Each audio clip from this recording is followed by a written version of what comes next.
नमस्कार दोस्तों, जय हिंद। स्वागत है आपका आपके अपने चैनल पाठशाला विद के में। जी हाँ दोस्तों, Bihar sub inspector previous year का सीरीज चला रहे हैं। तो उसी क्रम में यह दूसरा वीडियो है। वीडियो दूसरा है, लेकिन जो 2008 में एग्जाम हुआ था, उस एग्जाम के सारे क्वेश्चंस हैं।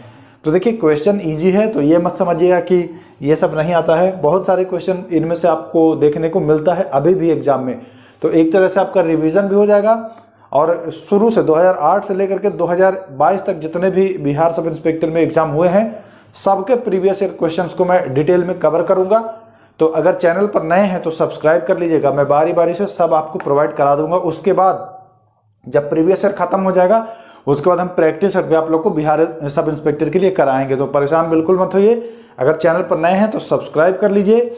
और देखिए, प्रीवियस ईयर लगाने से आपका ये मान के चलिए कि 10 से 15 नंबर आपका बढ़ जाएगा, बिल्कुल बढ़ जाएगा। क्योंकि बहुत सारे ऐसे क्वेश्चन होते हैं जो प्रीवियस ईयर से उठा करके पूछ लिए जाते हैं। तो ऐसे में अगर प्रीवियस ईयर को आप हल्के में लेते हैं तो आप बेवकूफ़ी करते हैं। तो बेवकूफ़ी ना करें, चैनल को सब्सक्राइब करें, बेल आइकन दबा दें और वीडियो में हमारे साथ बने रहें। देखिए, पहला क्वेश्चन ले लेते हैं। पहला क्वेश्चन कह रहा है, सतलज, चिनाव और रावी, ये तीनों जो है ये किसकी सहायक नदियां हैं? तो आपको पता है सतलज, चिनाव, रावी जो है यह सिंधु की सहायक नदी है। किसकी?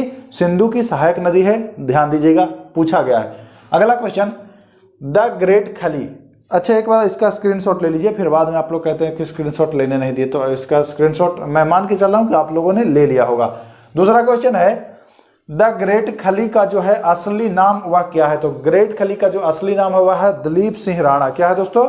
दिलीप सिंह राणा द ग्रेट खली का असली नाम है। इंपॉर्टेंट है, ध्यान रखिएगा।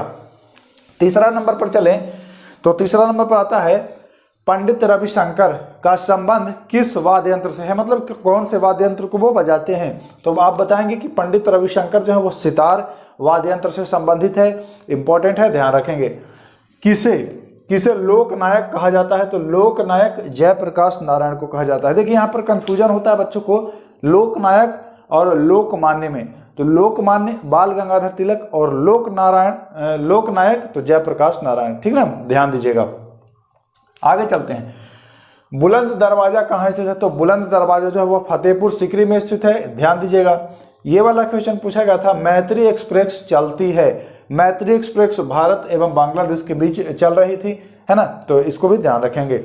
अगला है, भारत के राष्ट्रपति को उनके पद से कौन हटा सकता है? तो भारत के राष्ट्रपति को उनके पद से संसद हटा सकता है। देखिए, संसद और भारत के राष्ट्रपति के बारे में हमने डिटेल में पढ़ाया है। वीडियो का लिंक डिस्क्रिप्शन में दे दिया हूँ। पूरी तरह से मैं बताया हूँ कौन हटाता है, कैसे हटाता है, कैसे महाभियोग लगता है, सब कुछ हमने डिटेल में उसमें चर्चा किया है।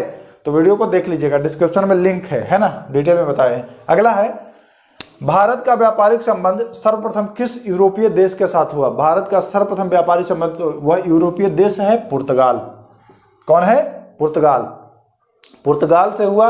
और पुर्तगाल जो है वह 1498 में वास्को डी गामा भारत की खोज करने के दौरान आता है, और फिर मसालों का व्यापार करता है, मसाला खरीद के ले जाता है। ठीक ना, तो ध्यान दीजिएगा।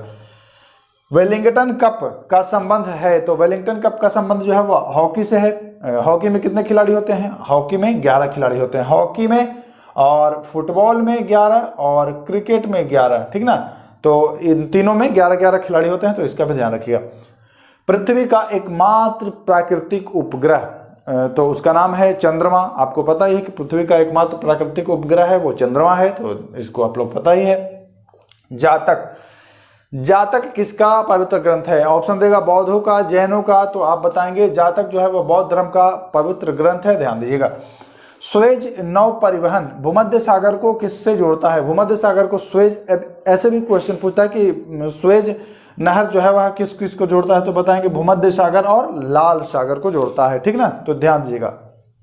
अगला है, भगवान बुद्ध ने अपना प्रथम धर्मोपदेश कहाँ में दिया था? तो सारनाथ में दिया था। सारनाथ का एक और नाम है ऋषिपत्तनम।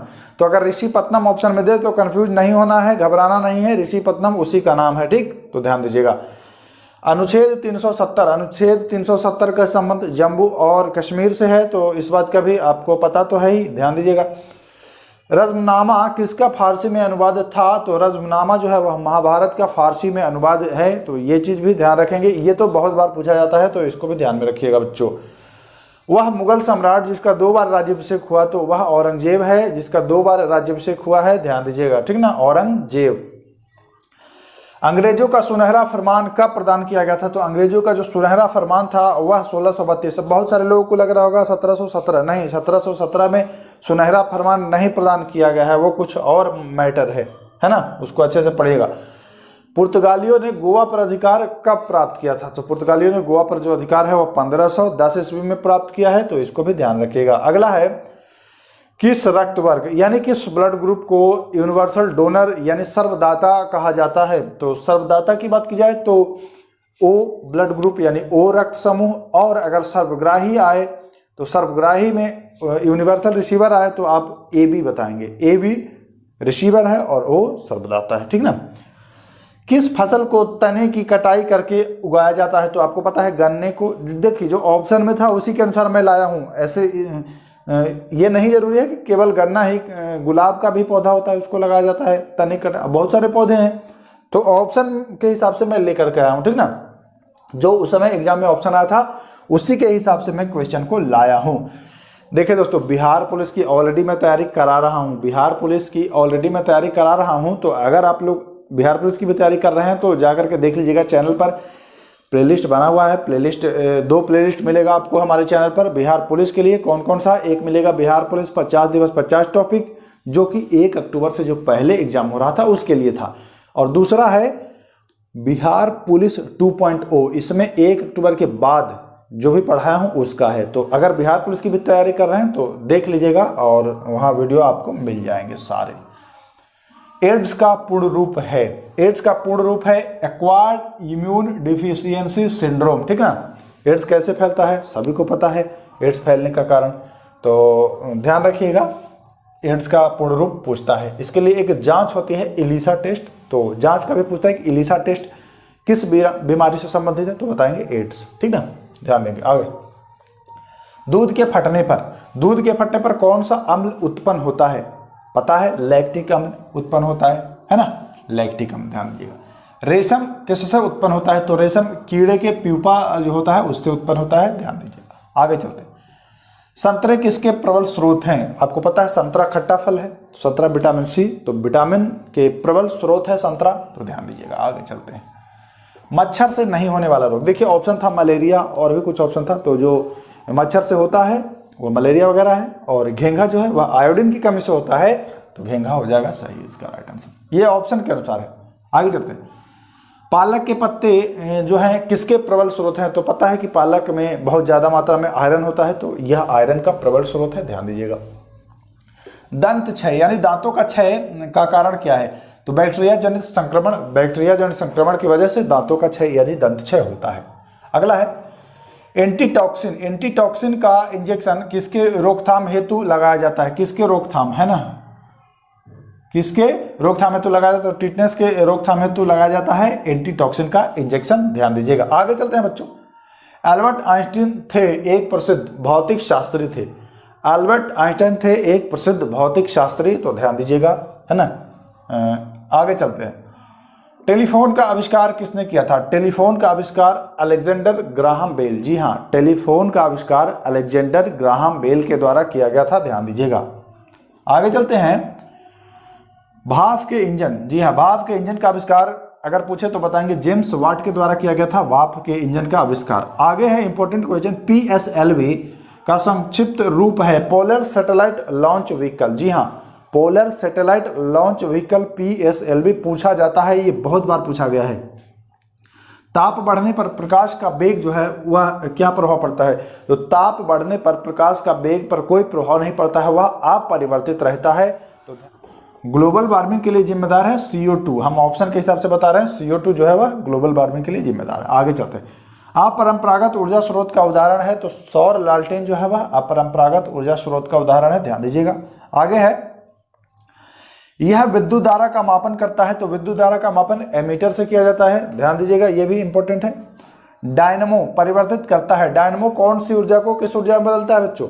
तो डायनेमो जो है वह यांत्रिक ऊर्जा को विद्युत ऊर्जा में बदलता है, ध्यान दीजिएगा। आगे है, हाँ, गैल्वेनीकृत लौह चादरों पर किसकी परत होती है? गैल्वेनीकृत जो लोहे की चादर होती है उस पर जस्ते की परत होती है। किसकी होती है? जस्ते की। ध्यान दीजिएगा। पृथ्वी में उपलब्ध सबसे कठोरतम पदार्थ जो है वह हीरा है, तो ध्यान दीजिएगा। वाशिंग सोडा किसका सामान्य नाम है? तो वाशिंग सोडा किसका सामान्य नाम है? तो वाशिंग सोडा जो नाम है वह सोडियम कार्बोनेट। क्या? सोडियम कार्बोनेट, यानी Na2CO3। जी हाँ, Na2CO3। और अगर खाने का सोडा पूछे तो बताएंगे NaHCO3। ठीक, ध्यान दीजिएगा। आगे चलते हैं। भारत में पहली बार किसने वार्षिक आय को अनुमानित किया था? तो दादा भाई नौरोजी ने सर्वप्रथम वार्षिक आय को अनुमानित किया था, तो ध्यान दीजिएगा। अगला है, भारत का प्रथम उर्वरक प्लांट स्थापित किया गया था। तो भारत का प्रथम उर्वरक प्लांट जो है वह स्थापित किया गया था सिंदरी में। कहाँ में? सिंदरी में। तो इतने सारे क्वेश्चन थे जो Bihar sub inspector previous year के क्वेश्चन थे। मैं उम्मीद करता हूँ सभी को आपने देख लिया होगा। देखिए, इसको पढ़ने से एक तो आपका रिवीजन हो जाएगा और दूसरा जो क्वेश्चन आए हैं वो आप आसानी से याद कर लेंगे। अगर भविष्य में कभी ये क्वेश्चन आता है तो आप गलत नहीं करेंगे, है ना। तो इसको अच्छे से देख लें। आपने स्क्रीनशॉट ले ही लिया है, एक बार देख लेंगे उसको स्क्रीनशॉट से, तो सब कुछ याद हो जाएगा। देखिए, मैं मान रहा हूं कि ये बहुत इजी क्वेश्चन है क्योंकि ये 2008 के हैं। अब हम लोग चलेंगे 2010, 11, 12 में जो आया है उसमें, तो अब धीरे धीरे क्वेश्चन जटिल होता जाएगा। तो पेशेंस रखिए, सब कराएंगे, परेशान नहीं होना है। फिर मिलते हैं नेक्स्ट वीडियो में। नमस्कार, जय हिंद।